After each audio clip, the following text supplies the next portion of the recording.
If you follow me on any of the social media, you'll see more pictures of squirrels than anything else. I probably have more pictures of squirrels than you do of your child. Let's talk tails. On Tales with Taylor today, I have with me a friend from our neighbors in the north, a published author, successful entrepreneur, and entertaining speaker who always leaves you with something to think about.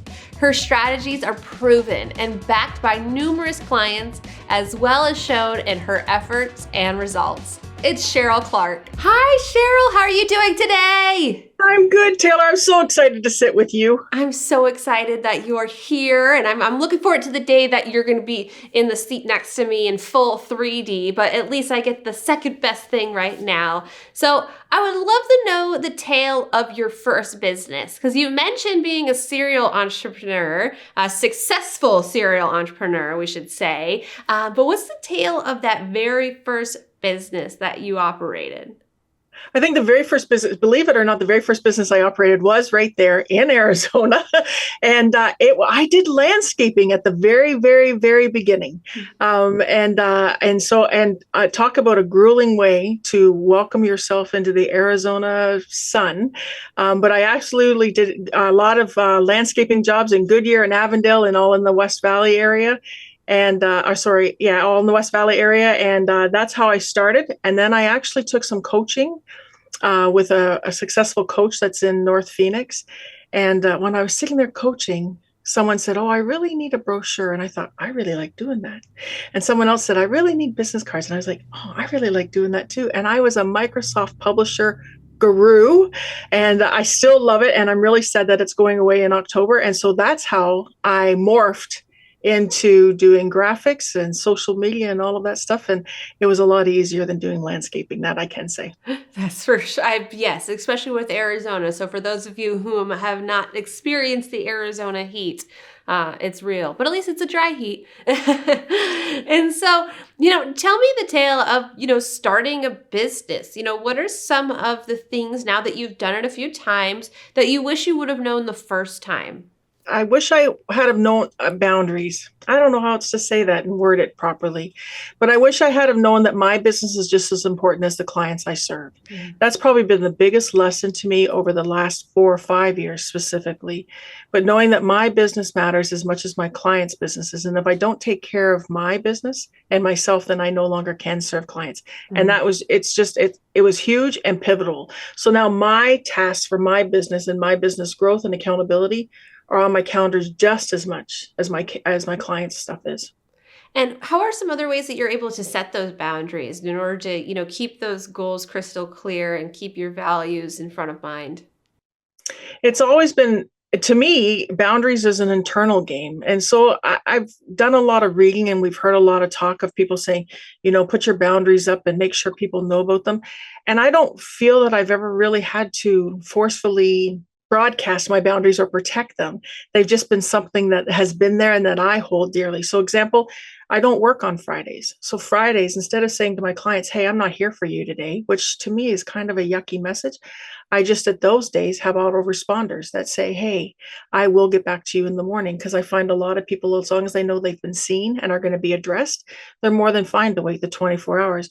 So I've never really felt like my boundaries are an internal game for me to have to set. Same as my tasks. If I know I have a huge day with Zoom meetings and calls, well, my business tasks, it's worth it for me to get up that extra hour earlier and fit them in. And so I've never really had to externally push my boundaries, but it's been an internal game for me to hold them and keep them in mind. So what are some of your favorite tools that you like to use in business? Facebook's my favorite, to be honest, because to me, Facebook is a community. It's a community-driven tool. And I think that, and I've said this before in some of my social media posts, I think as business owners, a lot of business owners have done social media a disservice. We've turned it into an advertising and marketing platform instead of it being a personal platform. And hey, let me share a little part of my world with you and let me into your world a little bit. And so I tend to try and utilize Facebook and a lot of the social media tools as just that. Let's just share our worlds. Right now I'm 3,000 miles away from you when I used to be just next door. Yeah. So it's kind of like the ability to be able to share our worlds and still be engaged with one another together. And so Facebook tends to be where I feel the sense of community, where I feel the sense of it's a very positive place for me. It's a very fun place. It's like kind of like where I go to hang with my friends.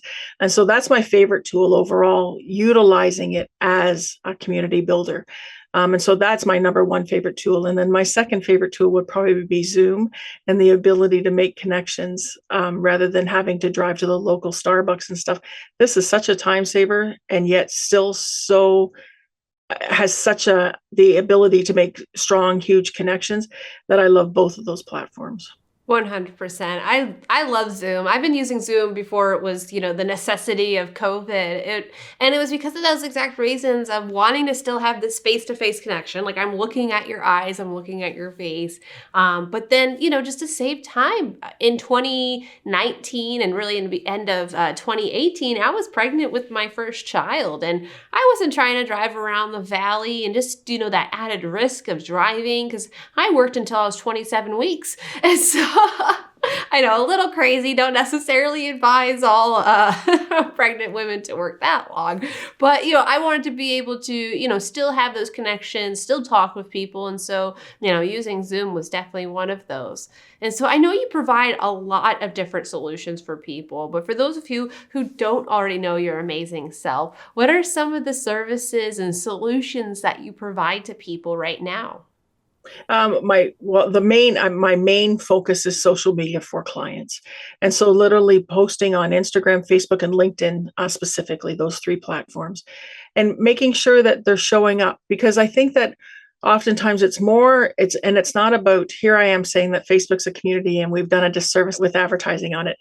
But in the same token, I tell my clients very clearly, to me, social media is not a selling tool. It's an awareness tool. It's a branding tool. But I also think that there's more to than what we're just posting. And so I share with my clients that it's a subliminal message. The subliminal message is I'm here, I'm current, I'm reachable. And I believe in investing time in being social. And I believe in seeing you and you seeing me. And so sometimes I think that it's not even the post that matters per se. It's all the subliminal perception messages that can be picked up as a result.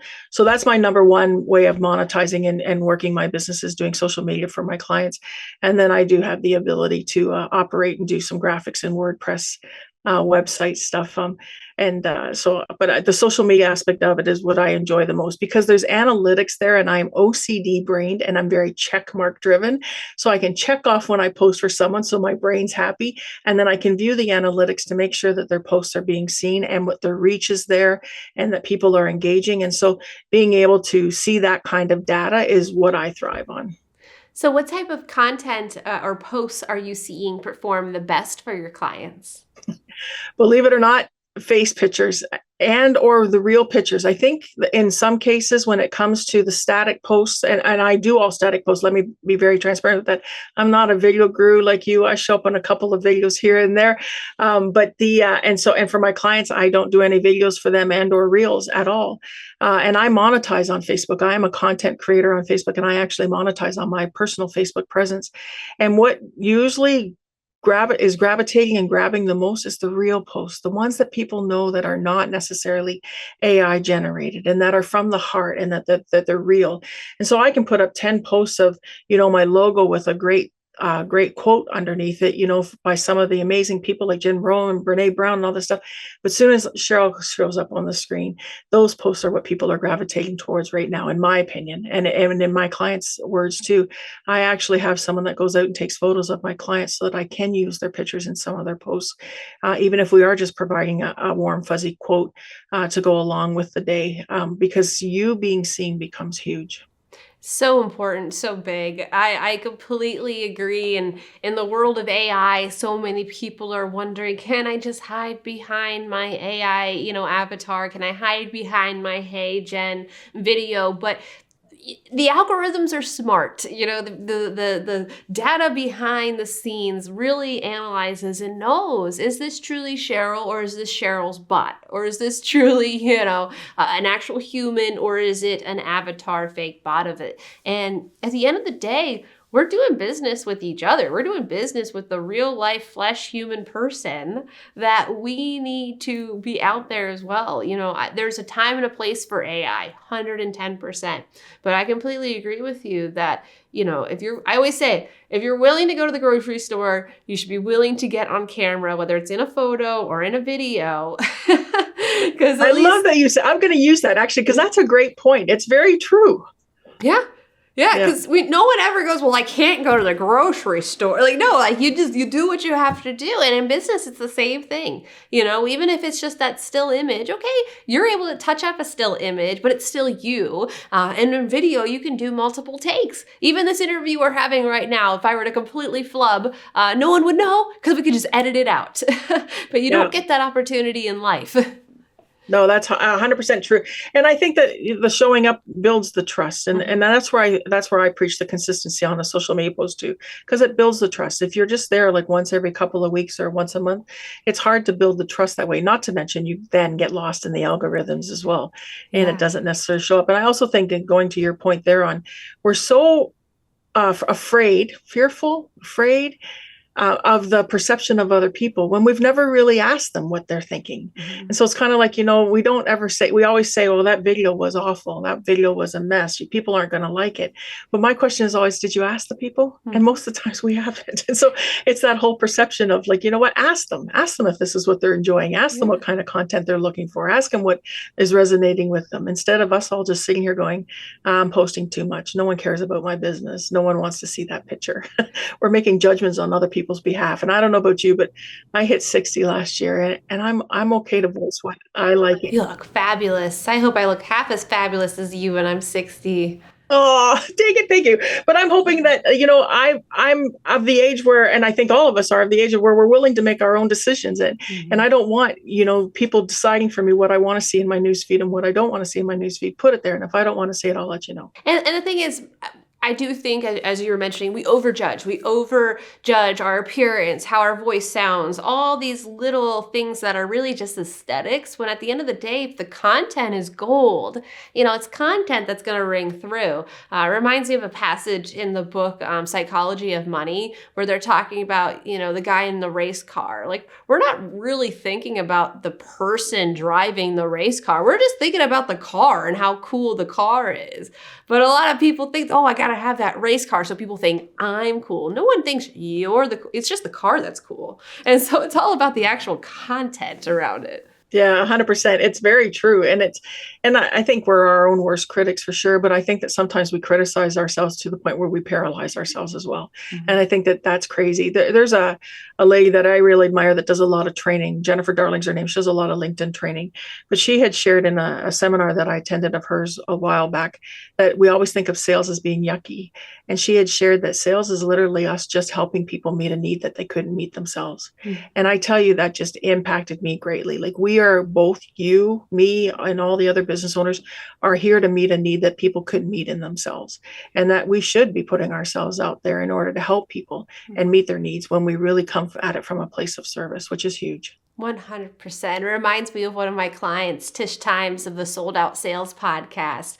She regularly talks about, selling really is just sharing of solutions. That is truly what it is. If you are a good person that does have a solution, then you're not selling anyone. It's not the fish oil salesman. You're just providing what that solution actually is. And a lot of people get afraid of sales too, thinking they have to be, an extrovert. Well, she's an introvert. I would even identify myself as an introvert. Like, I like more this one-to-one feeling, let's have a quiet, nice coffee together, Yeah, I'm exactly like you. You tell me that I got to go into a room full of people. I'm like, oh, I can do it 100%. And I do it, but I prefer this too. And then I'm exhausted. Yeah, exactly. I could right. do it too. I could work a whole workshop, a whole room, do all that great. Looks like I have tons of energy, and I will put out the energy, but then I'm going to have a great night's sleep if my kids allow me.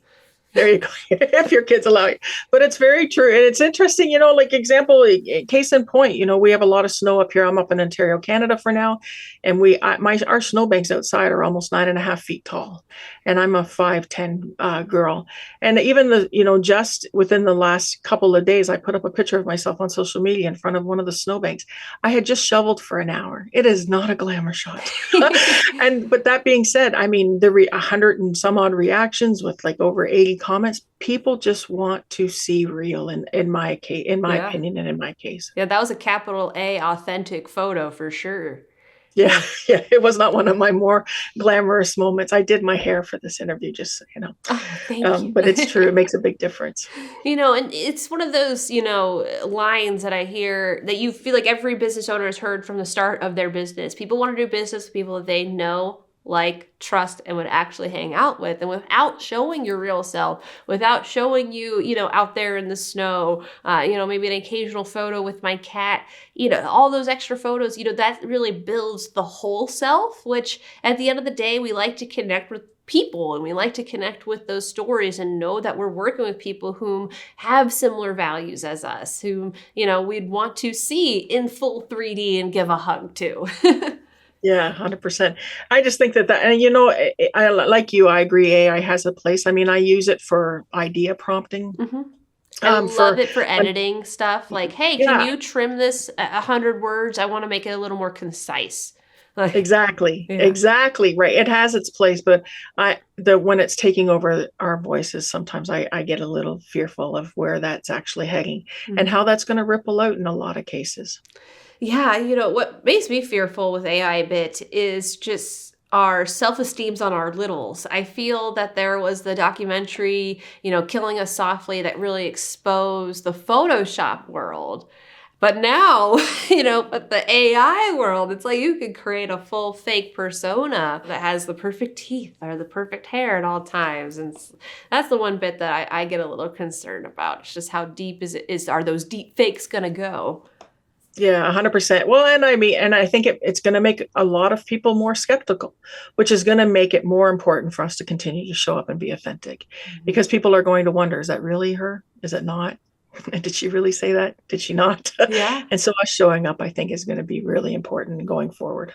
And that's where I've really been advising clients. The more they can focus on video reviews and video testimonials, it's going to give them more longevity than just getting the written reviews, because people have been a little skeptical of who wrote this review. Was this your niece? Was this, the employees at your office?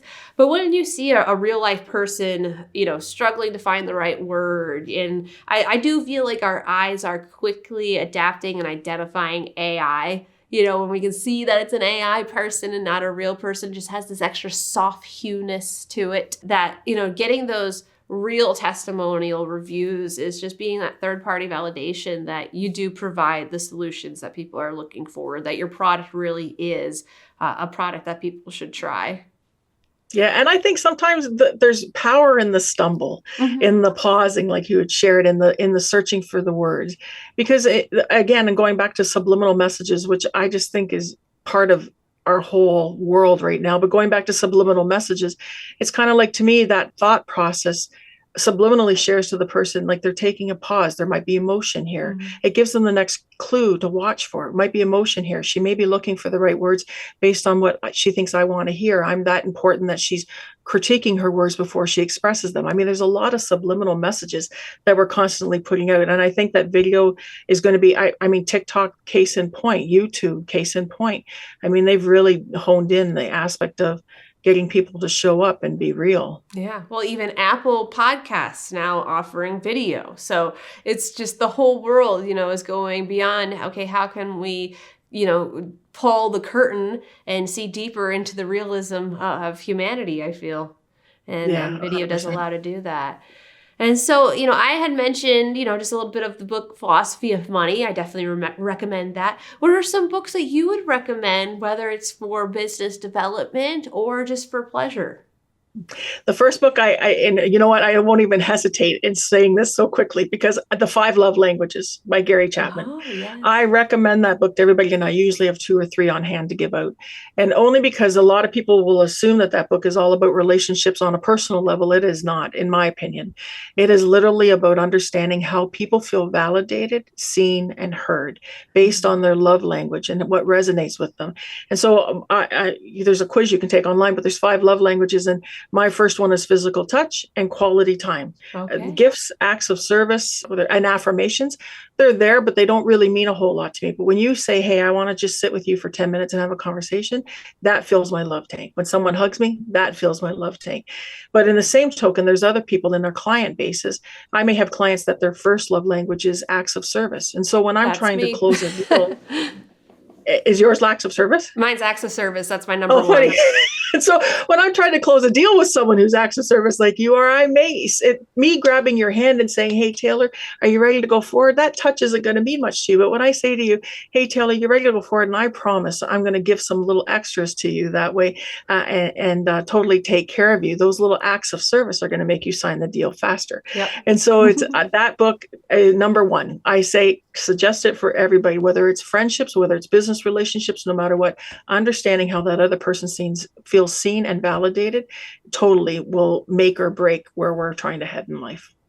I've never heard someone suggest that book in a business sense, but it's so true, and it can resonate so well, because you're right. In the similar fashion that people learn differently, they feel appreciated differently. They want to be communicated with differently. It also reminds me of like bank code. I'm someone who is a quick start, just give me the bottom line and I'll make a quick decision. My husband, on the other hand, he is a fact finder. And so it's like, you need to be detailed, nitty gritty, things that would make me lose attention, and so it's the same idea too. If you're trying to give that extra valued appreciation, knowing, are you a physical touch? Okay, let me put that hand, my hand on your hand. Let me give you that little rub on the back. Are you the quality time where I'm going to physically go to your office? Or is it the acts of service where you add an extra image, for the month, or, fill in the blanks. You're so true that you could really take that same idea, but put it into a professional, business development sense. Yeah, 100%. I just think that we're in the people validation business. And I think all of us are, even if we're not business owners, but I think we're in the people validation business, and therefore we should make validating people our business. And so that book by far is the one that I recommend everybody read and recognize and learn to recognize the love languages of those that you're talking to and dealing with. Yeah. Yeah. My second, I would say, is quality time. So we're right on the same page right on the there. second. Yeah. I don't mind a hug, but I love hugs, but that's where the Zoom's perfect. If someone says, "Can I give you a phone call? Can we meet on Zoom?" Yeah, because like you said, it's the eye contact, it's the being able to see, it's feeling like you're talking to a real person, and instead of just the voice and stuff. And so it's huge. That book though, number one, 100%. Excellent. Are there other books too, or is that just the one standalone on a pillar for sure? That one's a standalone on a pillar. And then the other one that I would probably quickly recommend is Michael Mahar's book. I won't be able to think of it now that I want to, but it's all about how do we validate people, he talks about stacking appointments as business owners. He talks about having a letter of referral bases ready, having all the things ready. And his book was phenomenal as well. And it has the 7 in it too.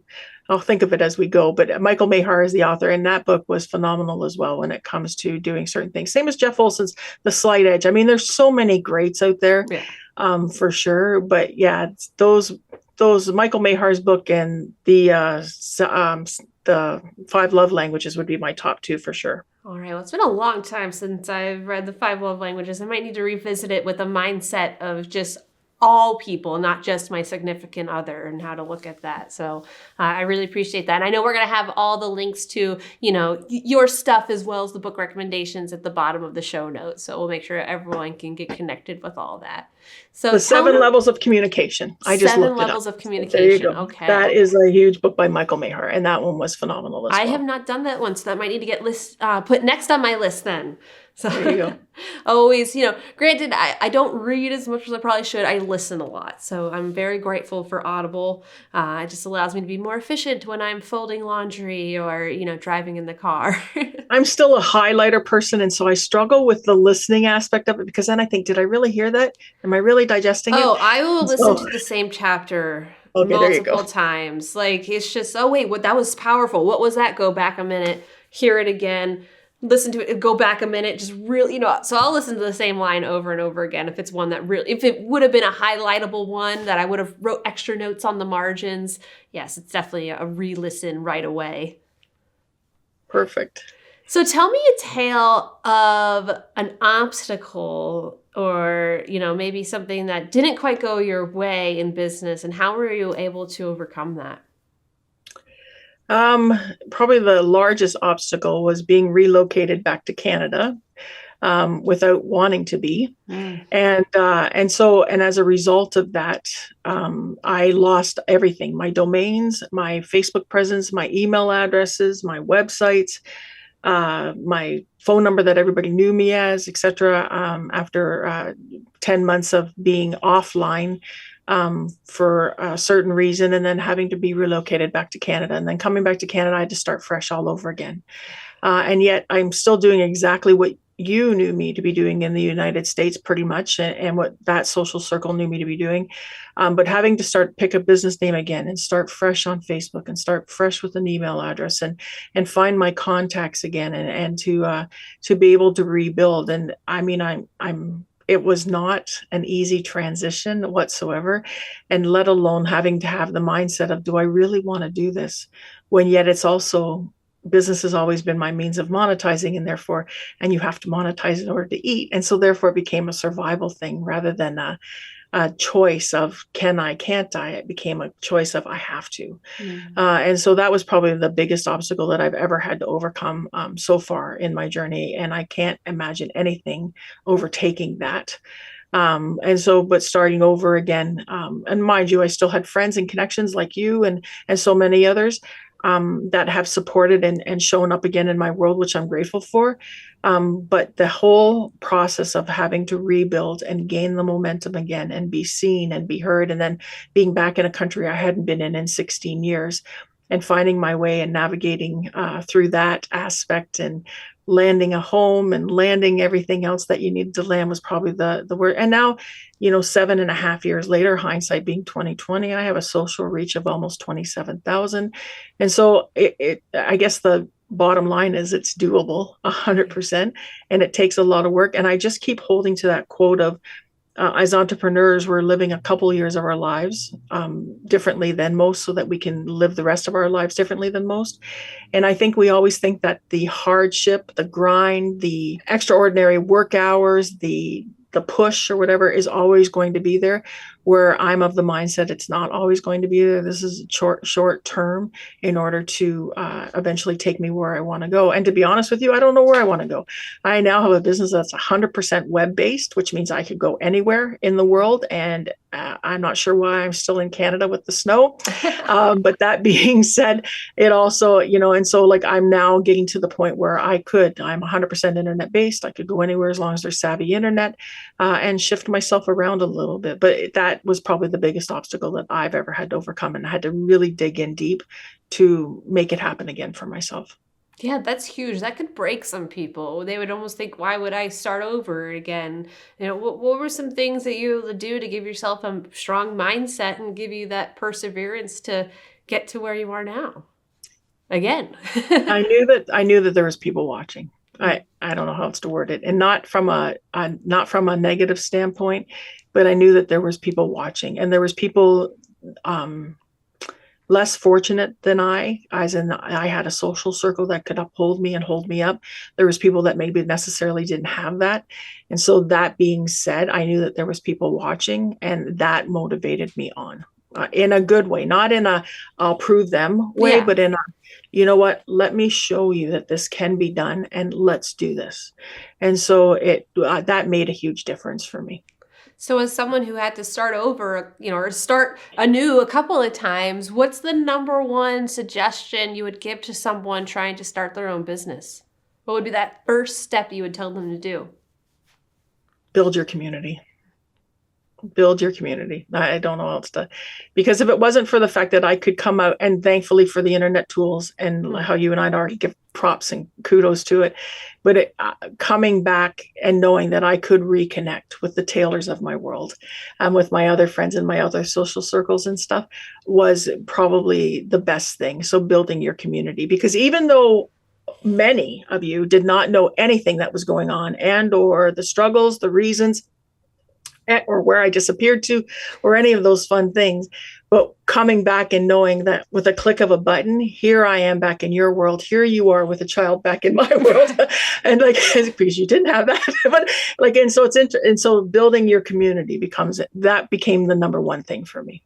I would have to agree with that, because when I started my business in 2014, I would have to thank LinkedIn. The moment that title changed from just project manager to business owner, it was great to be able to tap into people whom I already had connections with that said, oh, I can work directly with you now. I don't have to go through your bosses. Like, great, and it is amazing. And at the end of the day, it is about people connection, human connections, and just using your strengths to help people with their goals. And then, building that community that you can tap into whenever you need to remind them what is that you provide. Because at the end of the day, all of us have strengths and all of us have talents that the world needs to tap into, and we all need to share. Yeah, I think also I didn't focus on the struggle. I don't know how else to word that. I didn't show the struggle either, to be honest. Not to the God's green earth, but it was there. Oh my word, it was there. But yet I found that if I gave it, in my mind, if I gave it voice and gave it a presence, I was calling it. Yeah. I was allowing it. I was feeding it, I guess, for lack of better words. And so therefore, it was like, I mean, I've even had some folks, well, you're always positive. No, no, I'm not. But yet I find that putting that out there kind of reinforces it in me. It's like it becomes a subliminal message to myself, or a self-talk moment to myself. And so I think that that's also equally important. It's kind of like that saying, we find what we're looking for. Mm-hmm. Well, if I'm only focusing on the struggle and focusing on the yuck moments and focusing on the, how hard this is or whatever, I'm going to continue seeing that rather than, when you want to see a Volkswagen go down. Do you still know what Volkswagens are? Some folks may not. I used to want a Volkswagen bus so bad. Like that was like growing up, I was like, that's going to be my car. That's going to be my dream car. Only to then see like how fast they actually go. And I'm like, oh, no, I don't want one. Yeah, that's true. When you want a Volkswagen and then you see Volkswagens all over, you know what I mean? And so it's like you find what you're looking for. And I think that also became a huge moment for me too. Yeah. I think it was Carmen Payne, whom I had on my show, that she said the body makes a physical like adjustment and change to, bad news or whatever it might be for 90 seconds. So like 90 seconds, your body is physically going through stuff when something bad happens. Beyond that 90 seconds, it's your choice. Mentally, like now it's like beyond that 90 seconds, it's your choice. Am I going to sit in this feeling and allow myself to dwell and have this feeling? Or am I going to have the mindset to choose happy, choose positivity, choose to not focus on it? And so I remember when she told me that, I was like, okay, and I try to use that with my kids. And I'm like, okay, it's been more than 90 seconds. Now, do we like sitting here crying, or do we want to pick ourselves up and do something else? That's huge that you shared that. Amy Johnson, who's a successful real estate agent there in Arizona as well. I remember she sat in the Denny's with us once and shared that fear and excitement are the exact same emotion chemically to the body. And she's like, so she says, just change your brain from thinking this is fear I'm feeling. It's not fear, it's excitement, because it's the exact same thing.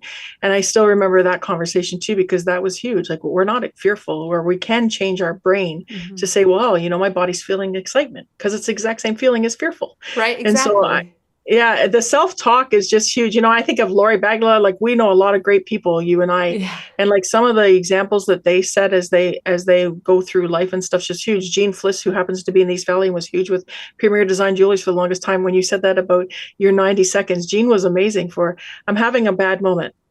She'd pause and she'd be, okay, the moment's over now, so let's go.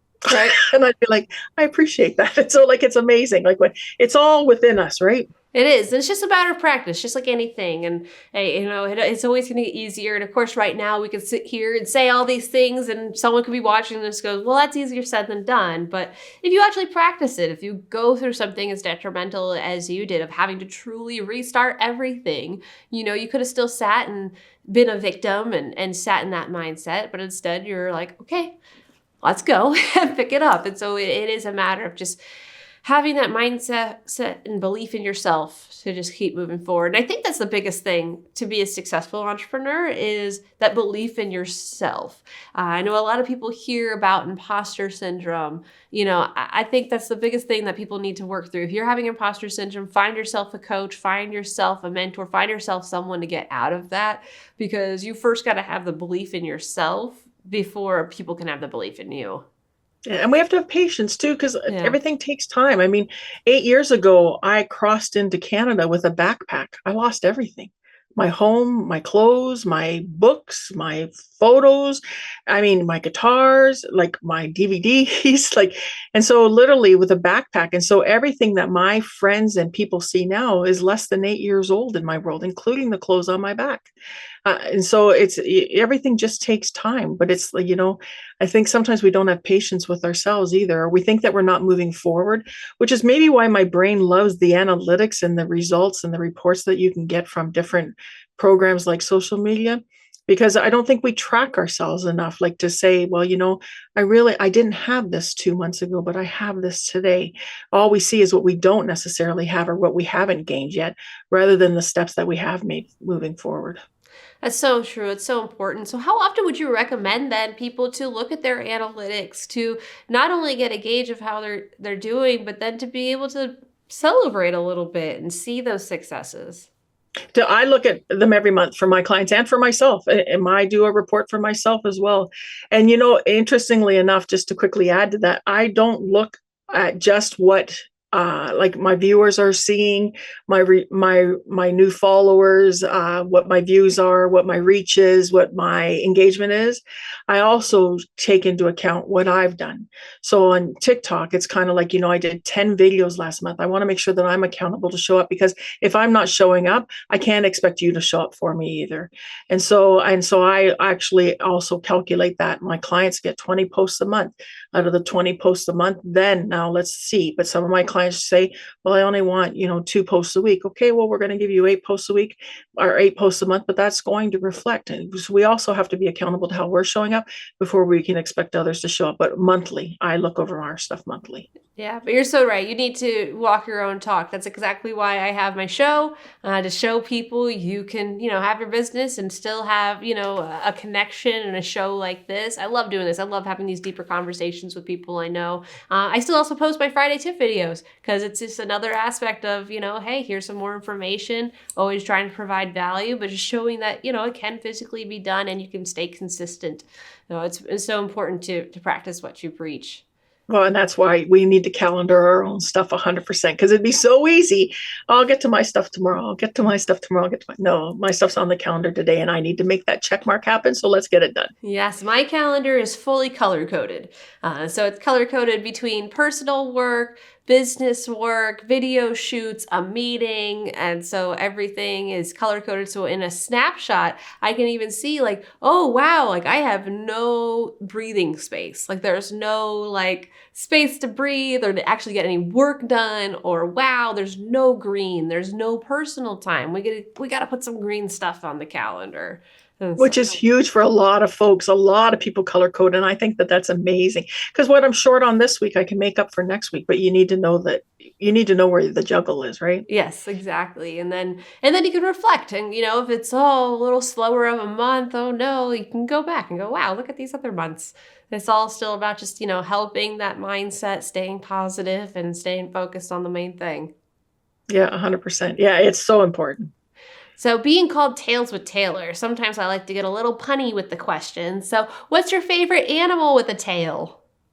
Squirrels. I don't know. What's interesting, if you follow me on any of the social media, you'll see more pictures of squirrels than anything else. I probably have more pictures of squirrels than you do of your child. But that being said, I'm just such a love for the critters and the nature, and I will say that Canada has provided that for me. So there are positives to being back in this country. But that being said, just the squirrels and the chipmunks and the amount of I am in a city, but the amount of wildlife in the backyard of where I am, based on the fact that I do feed them well and it's part of the family budget.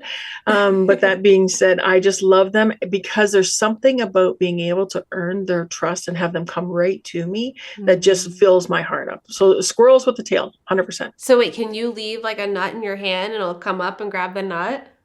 100%. I have several that'll just totally, as a matter of fact, I had a couple of chipmunks that if I didn't feed them fast enough, they would climb up the track pant leg and come right to I always wear hoodies with full of peanuts. And so they're like, I'm just going to get my own, Cheryl. You're way too slow today. Oh my And goodness. so, yeah. And so it's very, very, very fun. And so the squirrels are just, I mean, it's to a point where when I open the door to feed them, sometimes I have to be like, no, you can't come in. I'm coming out to you. Oh, that's kind of cute. So, yeah, I love them. There's just something about them that I just totally love. Are they like the brown bushy tail kind, the black kind? Like which These ones are the black and the grays here mostly, 100%. Yeah. And as a matter of fact, for Christmas, I'm looking over to my left here, but Christmas, I got a lot of squirrel stuff and I'm okay with that.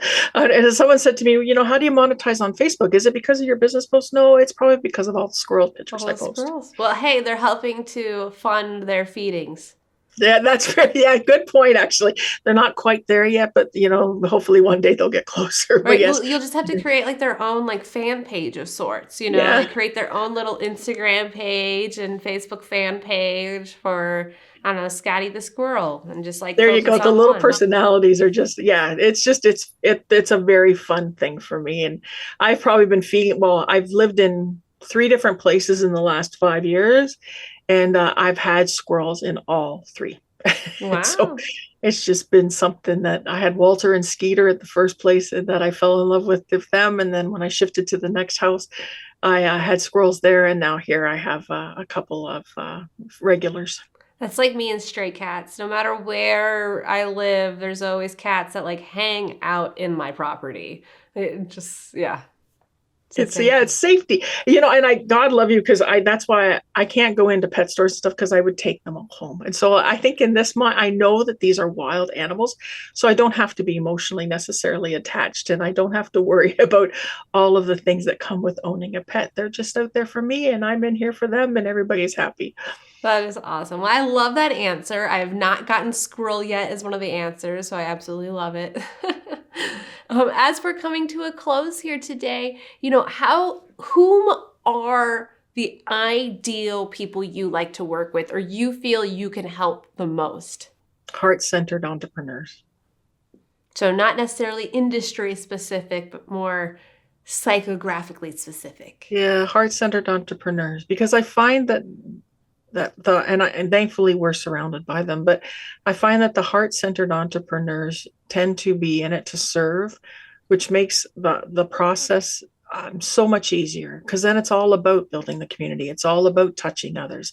It's all about reaching others. It's all about, the connectivity, rather than those that may not necessarily be heart-centered, but that are profit-driven, where there's nothing wrong with that. And there's definitely platforms and places for it, but it's not what resonates with me. And the profit-driven tend to be more sales-focused and more agenda-based, where I just like it when we're human-based and human-agended, and let the rest flow as it should.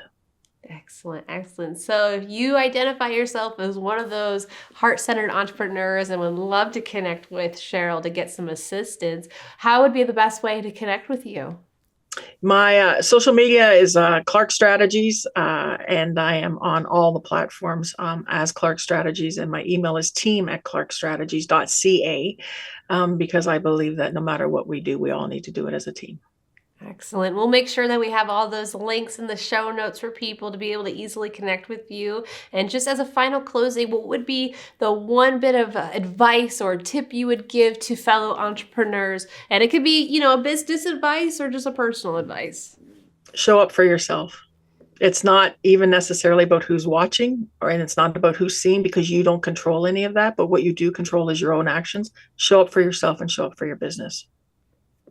Awesome. Well, thank you so very much. It was such a pleasure to connect with you and learn a little bit more. And I just love all your insights. And, honestly, if you're able to persevere truly starting over, something that, like I said, would make so many people stop, why shouldn't you get started? Everyone should just get started if you believe in it. And if you know you have solutions and tools and value to provide the world, go out there, shine, and provide that value to others. So and use the resources that you're surrounded by, like Taylor and the platform that she utilizes. Yes. And find your community, like Cheryl talked about. Find your community. Once you find your tribe of people, they will help you grow to where you want to get to. Perfect. Awesome. Well, thank you again. Appreciate Thank you. Can't wait till I can give you a true hug, and especially now that I know your love language is yes, physical there you touch, go. 100%. So. I'm all in for that. See you in a couple years for that hug. Awesome. We'll see you soon. Thank you for watching Tales with Taylor. Please make sure you like and subscribe to the Financial Potion YouTube channel to never miss an episode.